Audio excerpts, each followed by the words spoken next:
At River Marlow, we take the Bible very seriously, which means we want to read it in ways that it's Christ-forming and life-giving for us and others.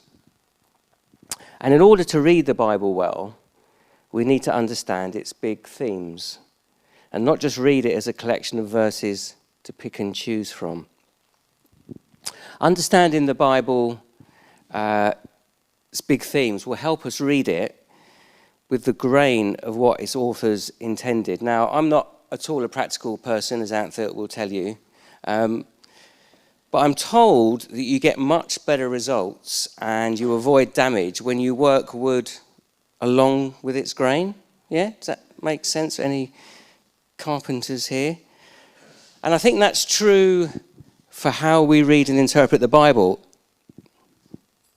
Yeah? When we read with the grain, we get better results, interpretation, and we avoid damaging ways to read it. And it also helps us to move away from proof texting and quoting Bible verses irrespective of their context. And we're going to start this morning with surely the biggest theme of all, and that's the theme of who God is. And of course, that's a huge theme. Okay, so this is going to be something of an overview, but my hope is that this will set up the rest of the next few weeks in a really helpful way for us. But before we do that, just a couple of practical things. Ian's done one of them, so he showed you the Zach Lambert book. Right, there's lots of books out there, great books about how to read the Bible well, but a couple that Anthony and I really recommend. So there was Zach Lambert's book, Better Ways to Read the Bible, but also Stephen Burnhope, who you remember did some sessions for us on discerning inclusion. His latest book, Reading the Bible with His Writers, is very, very good. We've got a few copies that we brought in our library. I've actually used this as a bit of a check on my own notes, so I would really recommend get hold of that book. You'll find that very helpful. The other thing is there are notes. If you notice that came out, there's a hard copy here, but every week you're going to get some notes and it will build up. So you're going to get a whole set of notes, probably about 20 pages worth over the next 9 weeks. But they're there to help you do your own private study. But just as importantly, they are meant to be or help us to have healthy conversations. Okay? So we want you to go away and talk about these notes, discuss what you think. You might not agree with everything. You might find some of it not so helpful, but have a good conversation. Finally, third little practical thing is, can I suggest that if you haven't brought a new Bible in the last 10 years or so, then you can seriously consider buying a new one. Okay, Bible translations are getting better all the time. Okay, so a more latest edition will be more accurate. And because our language, all languages keep developing, then a more up-to-date edition will reflect language now, not language 10 or 20 or 30 years ago, okay? So think about that. And if you do decide to buy a new Bible, how about changing to a different version, okay? Our brains, or certainly my brain, does get very lazy. So when I read the same thing over and over again, I just stop really understanding it. So if we get a different version, it can help freshen up just the way that we're approaching the text. And the final thing is, if you do decide to make that step, think about getting a Bible with some good study notes. By good, I mean one that will give you different credible views on issues around context and translation and interpretation. So I'm at the minute using this one here, SBL Study Bible, Society of Biblical Literature. It's really, really good. It's based on the updated version of the NRSV, and it's got great notes, great introductions to books. It's just very, very helpful if you just want to understand stuff more. Okay, practical intro over. Let's get on to the subject. The God who is real, or God is reality. The question of God's existence is as important today as it's ever been. Okay, there was a recent bit of non-partisan research that reckoned that 75.8% of the world's population believe in God in some way, shape or form. Okay, that's 6.2 billion of the 8.2 billion people on our planet. It means that despite how we feel sometimes, plenty of the people that we interact with every day will be okay with the idea of God. Yeah? 76% of the world is. The issue is rather the exact idea of God that they carry around with them. And I've got a little video clip that hopefully Tim's lined up that will just help us to understand this point a little bit better. Tim. Something comes into everybody's head when we hear the word God. An image, a concept, a sensation. Even though the video rightly ends by saying the Christian God is not like this, but is something else, many Christians, it seems to me, seem to hold some of those views of God that at times come very, very close. But we are the people, aren't we, who claim not only to believe that God is real, but to claim to know what God is like and to claim to have a meaningful relationship with God. So therefore, surely it's on us to help people break free from the unhelpful, even harmful baggage they carry, or more likely has been loaded onto them about how they understand God. You see, how we make sense of and represent God will go a long way to influencing how the people we know and live with will start to make sense of God too. And going back to that research, it suggests that our main challenge isn't so much trying to prove God exists in the abstract. Most people believe that in some way or form already. And those that don't, I think trying to rationalize God's existence isn't actually very helpful. Rather, it's about modeling for people what a healthy relationship with God looks like and that it's worth taking seriously.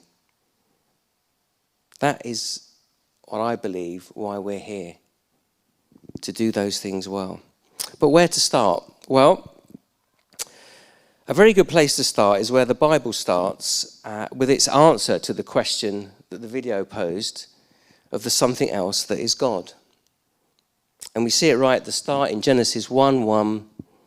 In the beginning, when God created, or more literally, when God began to create, tells us that there is a starting point to everything that exists, and that starting point is God.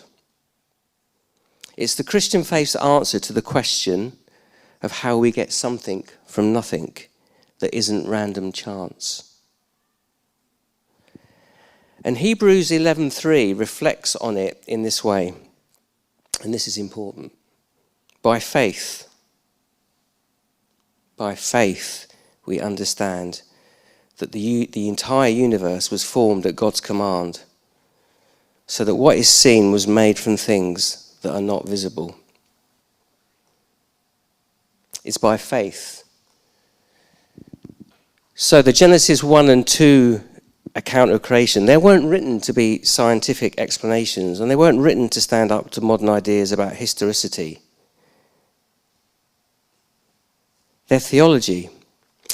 Whenever you think it was written, and whoever wrote Genesis 1 and 2, it was intended as life-giving theology to give meaning, purpose, and hope to exiled Israel, whether that was either in Egypt or in Babylon, because they faced having their understanding of God erased by their oppressors who thought that because they'd won, their gods were superior. That's the context. And it's not so far from today, is it? Especially when power is involved, the way that we outwork the views we hold about God have a real impact on people's lives. And so it's important to always remember when we read the Bible that it starts with the theological claim that all existence is a product of God's creative activity, which is inherently good, and therefore life has meaning and purpose for all creation. And as Christians, we've taken this account as the foundation for understanding God and God in relation to the world that we live in. As Paul puts it so poetically in Acts 17:28, in him we live and move and have our being. For Christians, the God who is at the centre of and involved in everything that is and in everything that there will ever be. Which means, of course, the very fact that we exist becomes the very first witness to the reality of the God who is. We are here because God is. But Genesis 1 gives us another important piece of Christian theology about the God who is. And Isaiah reflects on it this way. For I am God, and there is no other. I am God, and there is no one like me. As the video said, God is indeed something else, because God is the one and only uncreated creator. Which means that along with all of life, we exist as a result of and as a reflection of what unique God is like. And this makes our next question about realizing what God is actually like a very, very important one. And it's why we take the Bible very seriously, because the Bible is a time-tested, inspired witness to God's self-revelation, written by multiple authors using lots of different literary styles over a period of about 1,000 years. And its diversity of witness is its great strength, because it shows us not just that God exists, but it shows us what God is really like and how God relates to us in the world. And because God is always being revealed in creation, which means that our issue is really one of awareness. It's an issue of realizing God's presence is with us and realizing what God is really like. And this has always been an issue for humans. Okay, we've always struggled with this question. And crucially, the Bible picks up on this very early on in the second book of the Old Testament, in Exodus 3:11-14. But Moses protested to God, "Who am I to appear before Pharaoh? Who am I to lead the people of Israel out of Egypt?" God answered, "I will be with you. And this is your sign that I am the one who has sent you. When you have brought the people out of Egypt, you will worship God at this very mountain." But Moses protested, "If I go to the people of Israel and tell them, the God of your ancestors has sent me to you, they will ask me, 'What is your name?' Then what shall I tell them?" God replied to Moses, "I am who I am. Say this to the people of Israel, 'I am has sent me to you.'" Now, I think we can all sympathize, can't we, with Moses here? Yeah? I mean, do you think God's answer there is entirely satisfactory? It's like God has been revealed to Moses, and he's even got an ancestral reference point for God. But what on earth does he say to his friends and neighbors back home to convince them? Like, the God who just is that enough to get them on board? And aren't we in the same boat? We want our friends and family, neighbors and work colleagues to get to know what God is really like. But where do we start? Saying God just isn't going to cut it, is it? Well, I think the place to start, or a good place to start, is the place that Moses actually got to, which is to find out what God is like so that he could show the people what God is like. And this is the reason Moses eventually pushes God for a fuller answer to his question. And he asks God, "Show me your ways." God, what are you really like? I need to know. And God's answer in Exodus 34, verses 6-7, is one of the Bible's most important texts. And therefore, not surprisingly, it is the most cross-referenced text in the entire Old Testament. In fact, if you want to read the Bible well, you need to understand and read this text well. It's as simple as that. It's so important. And it says this: a God merciful and gracious, slow to anger, abounding in steadfast love and faithfulness, keeping steadfast love for the 1,000th generation, forgiving iniquity and transgression and sin, yet by no means clearing the guilty, but visiting the iniquity of the parents upon the children and the children's children to the 3rd and 4th generation. Even though this is God clearly, directly speaking, how this has been interpreted has been and remains a great source of theological tension for Christians. And it's because, as Ian mentioned in Zach Lambert's book, we all have a favourite lens that dictates our primary view of God. And so we find it hard to look through others. You know, like the eye test, I have to have a review now. And where most of the time it's all blurry, isn't it? Until you get that one lens that's right and you suddenly get clear vision. And so for some of us, our primary lens for understanding God is love that leads to mercy, forgiveness, and faithfulness. After all, that's what Exodus 34, 6 and 7 says. For others, our primary lens for understanding God is through God's judging of the wrongdoing of fallen and sinful humanity.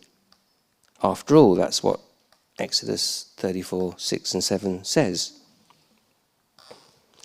So which one is it? Which one is more important? How do we make sense of the obvious tension in this key passage of the Bible? Well, I think we start by remembering what I said earlier, that thankfully God is not like us. God is something else. We find it incredibly difficult to hold those things in healthy tension, let's be honest. We either tend to be one or the other. But God is inherently all of these characteristics all of the time. So yes, God is always love, and that love shows mercy and forgiveness. But it is a love that cannot allow evil and its consequences to persist. And so it's a love that will judge wrongdoing and bring justice. But God's judgment is not an end in itself, and it is never the end of the story. Because God is a good and loving judge, God's justice is always restorative and is always working towards putting things right. That is a big theme of the Bible. And so I think, as hard as it can sometimes be, I believe when we seek to be loving people who will always work to put things right, we are modelling something really important of what God is like. Sometimes that kind of love can be tough. It can lead us to have to make hard choices. But they should always be choices that work towards restoration. Because that's what God does. That's who God is. Okay, leaves us one more big question for this week, which is, how do we have an appropriate relationship with the God who is? Now, in the Old Testament, especially early on, God is sometimes described as taking bodily form. So, for example, in Genesis 3:8, where God is walking in the garden. And, of course, this finds its ultimate expression in Jesus, God revealed in human flesh. However, for the most part, the Bible describes God as spirit. So, Psalm 139:7, for example, where can I go from your spirit? Therefore, as Christians, we believe that God is everywhere at the same time and can be encountered constantly without end. Which all sounds great, but it raises a big question about how we can have a relationship with God, who is spirit, who we cannot see, who we cannot physically touch, and who we just can't pick up our phone to and message or FaceTime. Because that's how we do relationships, isn't it? And it's one of the biggest struggles I think people have with the idea of a relationship with God. how do you have a relationship with an unseen spirit? And as believers, there are times, if we're honest, when we don't find it easy to relate to God through the Bible or through worship and prayer. God, seemingly silent and distant, is a struggle we all face at times. And maybe some of us are facing that struggle right now. I think part of the problem is in Western Christianity, at least, we've got so overly occupied with our individual relationship with God that it can end up, certainly can do for me at times, we can be very stressful when we feel our relationship with God is not working. And then we look around at everybody else and we think how wonderful and close to God they are. Yeah? Now, of course, the Bible teaches us that a personal relationship with God is important, but it's also clear that we are never just individuals relating to God. We are created to be a community relating to God with others. So back to Genesis, back to the start, in verses 26 and 27, very well-known verses, we are told that all humans are made in the image and likeness of God. First, this means that there is something of God in every human being. And so however incomplete it might be, when we relate to another person, we are always encountering God in some way. Second, it means that God works mostly in the world through people.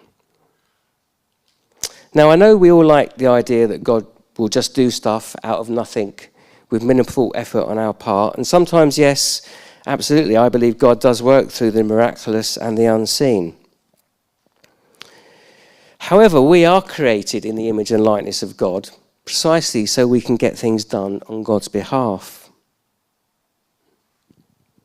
And so I think it means that when we are having issues hearing from God or seeing God at work, then a good place to start is to spend time with other people. Go listen to their experiences. Go work with someone else. Go and learn from another person. This is the reason that we're in a faith community of relationships together. But I think that principle can also and should also extend to all of our relationships. You see, from God's perspective, all people are inherently sacred. So if we want people to take having a relationship with God seriously, then first and foremost, we should treat them and value them as God sees them. Sadly, today, there's a worrying increase in our world of dehumanization, and it's coming in many forms. And tragically, even some Christians seem to be being drawn into this destructive mode of viewing and treating people. But I really would like to think that with our values, we can commit to being a church community who will stand up for the value and dignity of every human being, which of course is what Jesus did. Jesus taught and showed us that if we can't love other humans made in God's image, who we can see and we can physically help, then how can we claim to love God who we can't see? That's what Jesus taught us. Okay, we're nearly done. But there's one more very important way the Bible shows us how to relate to God who is Spirit. John 14:26 says this, "The Holy Spirit, whom the Father will send in my name," that's Jesus, "will teach you everything." So that God is Father, Son, and Spirit in eternal relationship is the unique essence of the Christian understanding of God. And in this verse, we get a glimpse of the inner life of God, being revealed just enough to show us how we can relate to God who is Spirit. No one knows God more closely than the Spirit of God in Jesus, because they're in eternal relationship. Which means that through our relationship with Jesus, we have a spirit-to-spirit relationship with God. Yeah? The Spirit in us is in relationship with God, the Spirit. And because the Spirit always reveals God, when we follow Christ and reach out to people, God is always being revealed. And I will end with this, because I think we have to believe that this means that the Spirit of God in Jesus that we carry makes a difference in the world. I think we have to believe that. And we have to believe that it helps us to show people what God is really like in the face of the many harmful representations of God that exist in our world today. And surely for us, that's every motivation to want to get to know God better and to represent God well. And that's our first false foundation of God revealed through the Bible.